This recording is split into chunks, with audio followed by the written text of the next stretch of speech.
Estamos tratando el tema diarreas. Nos acompañan el doctor Miguel Latigano, el doctor Alberto Alemán, el doctor Johnny Murguía, la doctora Fabiana Aranda y la doctora Evelyn Salas.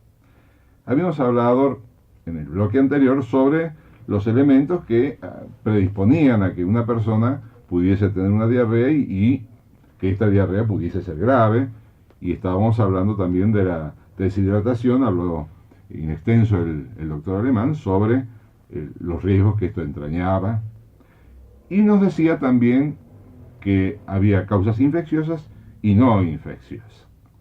Doctor Murguía, ¿cuáles son las causas infecciosas más comunes de las diarreas estivales, como la gente suele llamar? Bueno, las diarreas estivales, los factores etiológicos, o sea, el factor que la produce, pueden ser producidas por parásitos, por bacterias y por virus. En los niños es muy frecuente ver las parasitosis como productoras de diarreas, al igual que las bacterias. Eh, las bacterias producen diarreas, serían diarreas infecciosas, en el cual el niño se ve afectado con deshidratación por el hecho de haber consumido elementos contaminados con dichas bacterias. En el caso de los parásitos, son niños también con algún déficit en su estado nutricional que puede influenciar, así como también los hábitos higiénicos y también la contaminación de alimentos. Entonces el niño ingiere parásitos. Si uno engloba en grandes capítulos las causas que generan las diarreas infecciosas en virus, parásitos, bacterias, doctor Alemán, ¿cuáles son las causas más comunes? ¿Las que producen los virus, las que producen los parásitos, las que producen las bacterias? Yo creo que eso lo tenemos que relacionar con las primeras preguntas de en qué época aparecen las infecciones o las diarreas. Las infecciones bacterianas son más comunes en esta época, en épocas de calor, en épocas de mayor consumo de agua, manipuleo del agua y por así también mal higiene de los alimentos. Las virales, por ejemplo, son más frecuentes en invierno, ¿sí? Las etiologías virales, el chico con catarro, con moco y que también tiene diarrea, la etiología viral es más frecuente en el invierno. Es decir, si bien en toda época podemos tener de las dos agentes etiológicos, vuelvo a decir, en verano es más frecuente pensar en una diarrea de etiología bacteriana y en invierno en una diarrea de etiología viral. Esto es muy importante y que la mamá lo entienda y los profesionales o el equipo de salud que atiende a los chicos con diarrea también lo entiendan así, porque viene después todo la utilización de antibióticos o no antibióticos. Las enfermedades virales, las diarreas virales, son autolimitadas, es decir, se considera que en 3, 4, 5 días a lo máximo, el chiquito se cura solo, limita su enfermedad, siempre, como decían todos los de la mesa, esté bien nutrido, esté bien alimentado y demás. Entonces, en 4 o 5 días el chico limita su enfermedad y lo único que hay que hacer es darle una dieta adecuada, no suspenderle la alimentación, que es otro error que a veces se comete. Si el chico tiene diarrea, no lo alimentamos más. No es así, es decir, seguir, si te está tomando el pecho, por supuesto que siga tomando el pecho, que en ningún momento se la suspenda y que se le dé mayor aportes de líquido, comidas que pueden ser astringentes, como puede ser arroz, polenta, que la mamá lo conoce ya perfectamente, y evitar que el chico se deshidrate. Si el chico tiene fiebre, una deposiciones con moco, con sangre, un estado un poco más grave, pensar que puede ser una diarrea bacteriana. Si bien la diarrea bacteriana también se va a autolimitar, es más probable que necesite la ayuda de un tratamiento con antibióticos. Siendo estas las dos causas más importantes, ¿es necesario realizar exámenes de las materias fecales para poder tratar a estos pacientes? ¿O el médico clínicamente puede indicar o no indicar el antibiótico? Bueno, esa pregunta es muy interesante, sobre todo en la utilización de recursos o de laboratorio que a veces utilizamos. En general, vuelvo a decir, el niño en épocas de invierno, la mayor etiología es viral. Clínicamente se puede presumir que es una infección viral de acuerdo a las características de las deposiciones y el estado general del niño. Las deposiciones a veces, cuando son en épocas de verano, cuando son con moco y con sangre, se puede asumir que son bacterianas.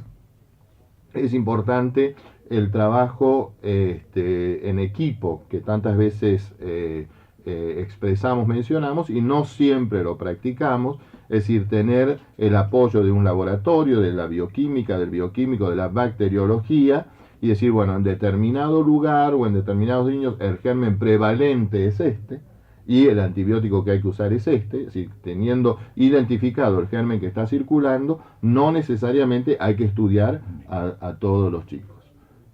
Entonces creo que es importante eso, la epidemiología, saber qué está pasando en el lugar, las características del chico y en algunos casos sí tener el informe de laboratorio.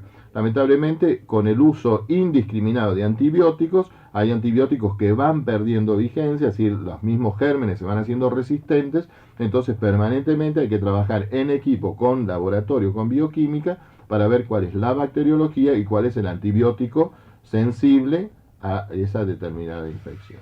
Doctor Latigano, si usted está trabajando como médico de atención primaria de la salud en un centro alejado del medio hospitalario y tiene que tratar, es un paciente joven o un niño, no está deshidratado, y usted tiene que indicar o no indicar el antibiótico. Además de las consideraciones clínicas, ¿tiene esquemas con los cuales ustedes se manejan? Sí, yo creo que el aporte, ¿no es cierto?, del doctor Aleman es muy importante, que se entienda, ¿no es cierto?, que es necesario un trabajo integral en función de datos epidemiológicos, ¿no es cierto?, de datos que se puedan recoger en el interrogatorio del paciente, de la valoración del estado clínico del paciente, y en función de, ¿no es cierto?, integrar todos estos datos, poder indicar el tratamiento correcto. De todas maneras, el tratamiento fundamental pasa por dos cosas que son importantes a toda edad y principalmente en los chicos, que es la buena hidratación, porque hemos dicho que una de las consecuencias no deseadas y que puede llegar a ser grave sería la deshidratación. Y fundamentalmente en los niños evitar dejar de alimentarlos, porque otra consecuencia no inmediata, sino ya un poquito más alejada, o que puede agravar un estado previo, ¿no es cierto?, sería la desnutrición, con mayor ¿no es cierto?, énfasis en los chicos que ya están desnutridos.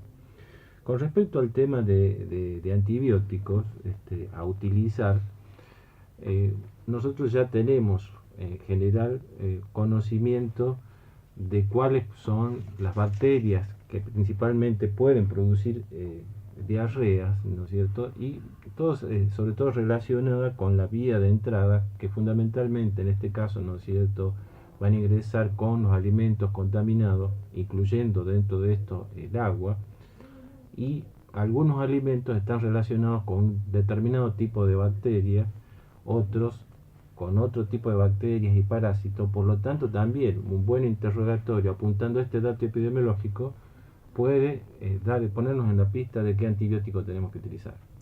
Estamos entrando en el tema de la antibiótico-terapia en forma empírica y la automedicada, que creo que va a ser motivo de una futura charla porque es un buen tema, me parece. Vamos a ir a un corte, un tema musical, unos consejos y volvemos en Atención Primaria para la Salud.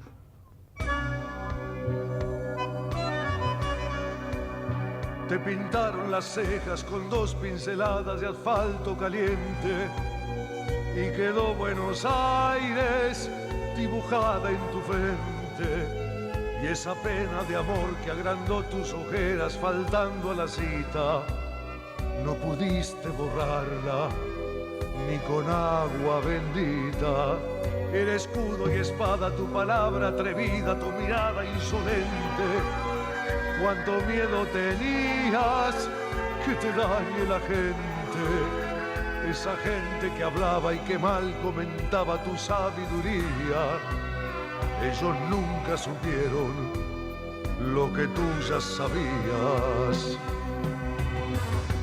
Tita de Buenos Aires, tita mía, la de los tangos calientes y de las manos tan frías, la de plegarias al cielo, como la Madre María, la del mercado de abasto, la del paseo en tranvía.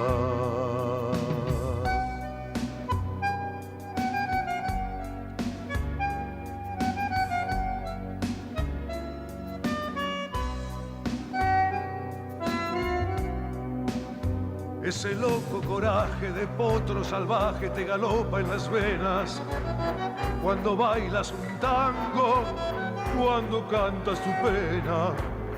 Y aunque tires la bronca, me trates de loco, de nada me quejo.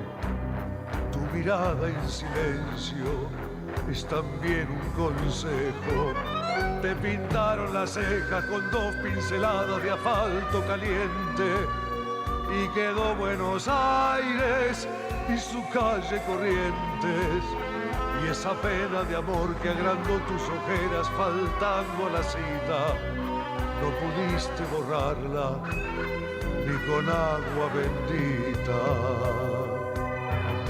Tita de Buenos Aires, tita mía, la de los tangos calientes y de las manos tan frías, la de plegarias al cielo, como la Madre María, la del mercado de abasto, la del paseo en tranvía. Qué pocos se dieron cuenta cuánto miedo les tenías.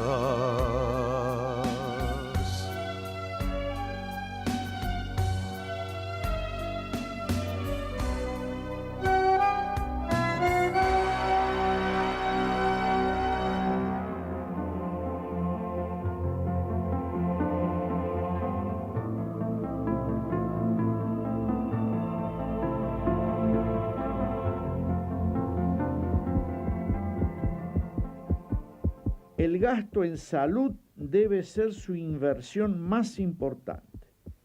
Ahorre depositando en prevención, pues el interés que ganará será una mejor calidad de vida. Ante cualquier duda, llame al teléfono o fax 0387 491 1117. Hospital Joaquín Castellanos de la localidad de Güemes, provincia de Salta, República Argentina.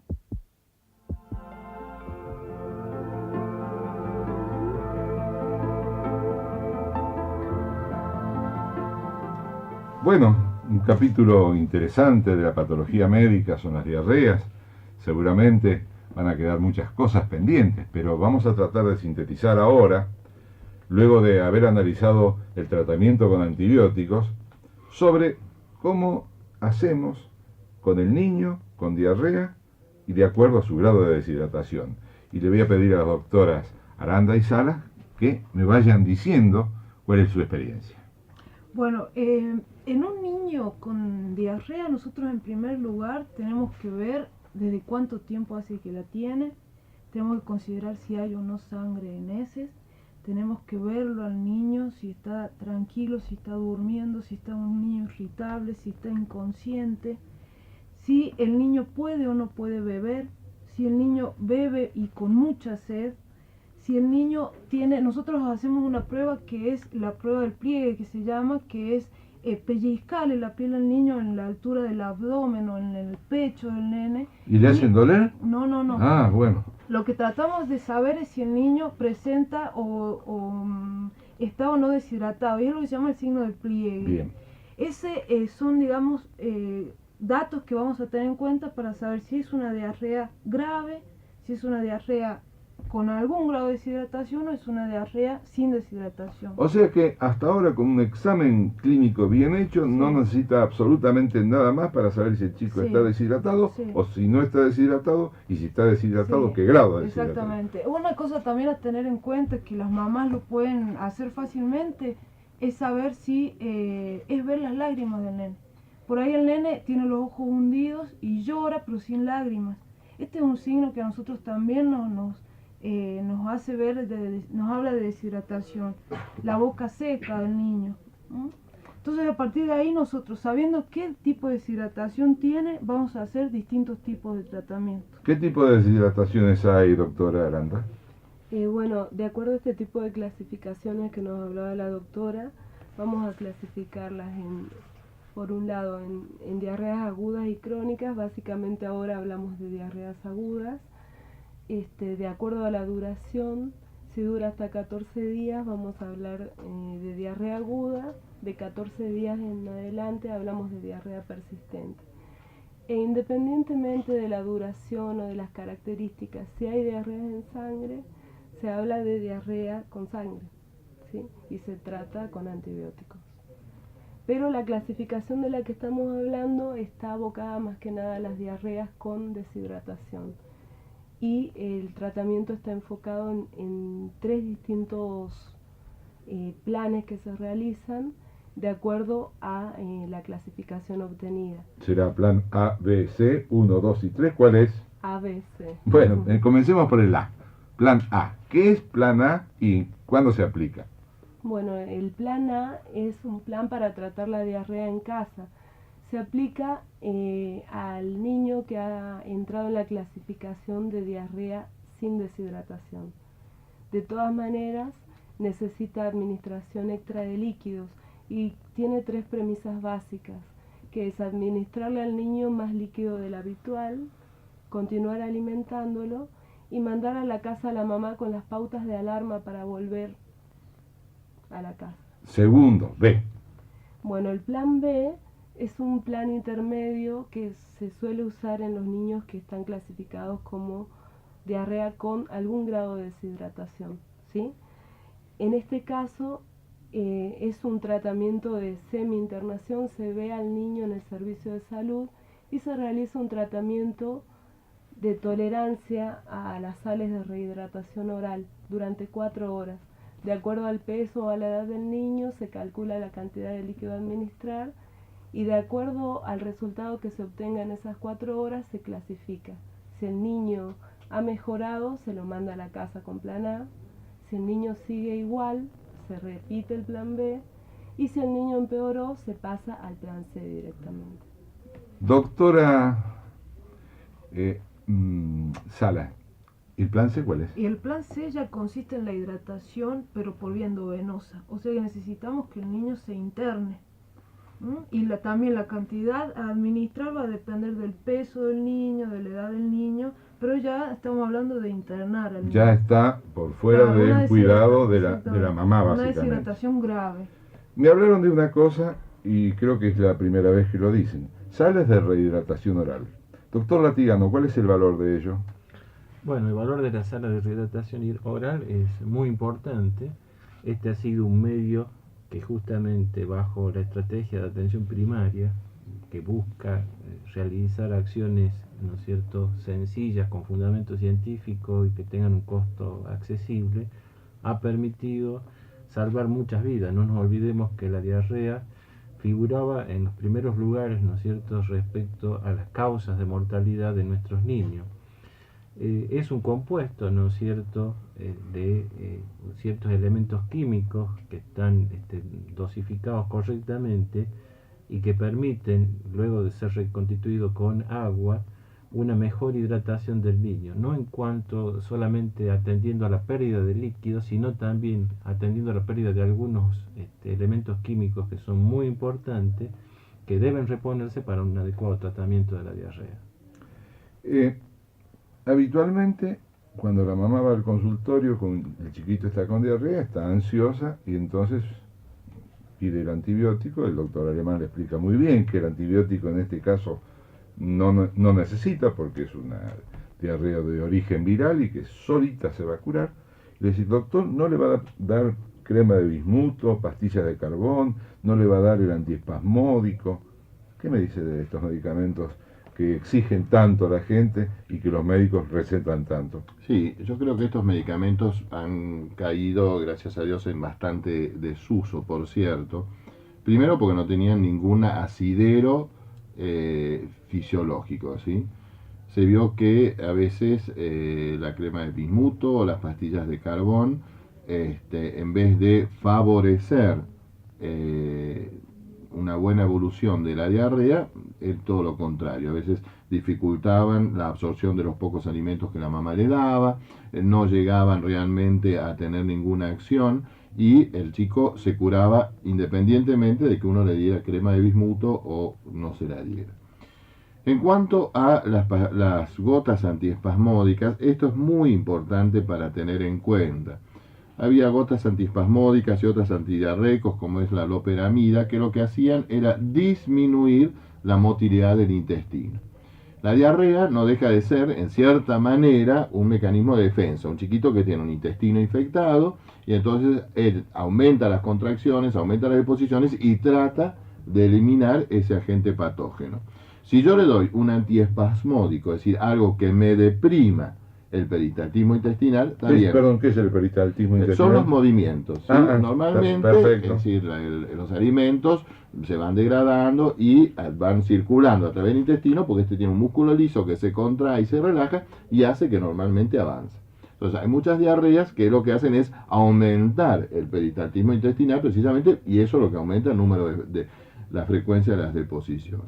Pero vuelvo a decir, como un mecanismo de defensa, es un intestino que está agredido y este responde con ese mecanismo para tratar de eliminar ese foco infeccioso, ese agente infeccioso. Si yo le doy un medicamento que lo que me va a hacer es disminuir el peristaltismo, corro el riesgo de que esa infección un poco encuentre un medio más tranquilo, entre comillas, más favorable para reproducirse, ¿sí? Y también puede ser que si yo tengo mayor cantidad de gérmenes, estos puedan hasta penetrar, perforar, atravesar el intestino. Entonces está totalmente... ¿Y el carbón?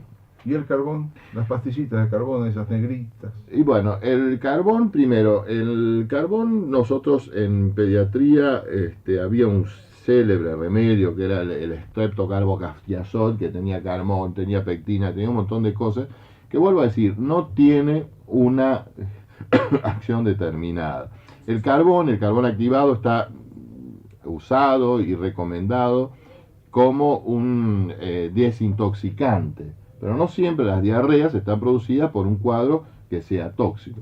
Entonces vuelvo a decir, en pediatría, que es el área que yo más conozco, insistir mucho en la prevención secundaria. El chico ya está con diarrea, lo que hay que tratar es que no se desnutra, entonces no hay que suspender la alimentación, que no se deshidrate, aumentar el aporte de los líquidos y, como bien decía Fabiana, enseñarle a la madre las pautas de alarma, porque es un chico que yo lo veo bien, pero se va a la casa y vomita y no recibe líquido y se empeora. Entonces que la madre sepa evaluarlo y decir, bueno, ojo, este chico yo lo tengo que volver a la consulta. Doctor Latigano, así en forma sintética como si fuesen sentencias. ¿Cómo hacemos para prevenir la diarrea? El agua. Fundamentalmente, ¿no es cierto?, el consumo de agua segura. ¿Qué es agua segura? Agua segura es un agua que consideramos libre, ¿no es cierto?, de contaminación o de gérmenes, que está provista de una fuente, puede ser potable o que se ha tratado por algún medio, por ejemplo casero, hervido o clorado con gotitas de lavandina. Como nos decían cuando estaba en la epidemia de cólera. Los alimentos crudos.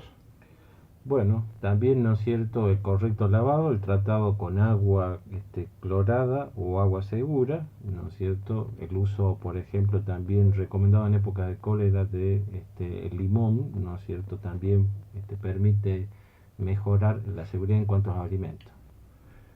Y el lavado de manos, doctor Alemán. Sí, es decir, todo lo que hace al manipuleo de los alimentos. Cuando hablamos de agua segura, que es a veces donde no lo tenemos claro, es en cantidad y en calidad. en épocas de cólera nosotros hablábamos de agua segura, que había que poner 2 gotitas de lavandina, pero no teníamos ni una buena distribución de agua, ni una buena cantidad de agua. Entonces la gente, a veces nuestros provincianos, la gente, los aborígenes del norte, caminaban como 2 kilómetros para traer 1 litro de agua para consumo, ¿sí? Entonces el agua seguro es tener agua para la correcta utilización y para la correcta higiene de las manos, de los alimentos, que es fundamental en la prevención de las diarreas. Doctores Alberto Alemán, Miguel Latigano, Johnny Murguía, doctora Fabiana Aranda y Evelyn Salas, muchas gracias. Esto ha sido Atención Primaria de la Salud. Hemos tocado el tema de diarreas. Todavía creo que quedan muchas cosas pendientes, pero hemos tratado de sintetizar en esta hora uno de los capítulos más importantes que nos afectan hoy en Salta y en la República Argentina. Controle el peso y la estatura de su hijo en el centro de salud más cercano, ya que el bajo peso y el lento crecimiento pueden deberse a que su niño no esté bien nutrido.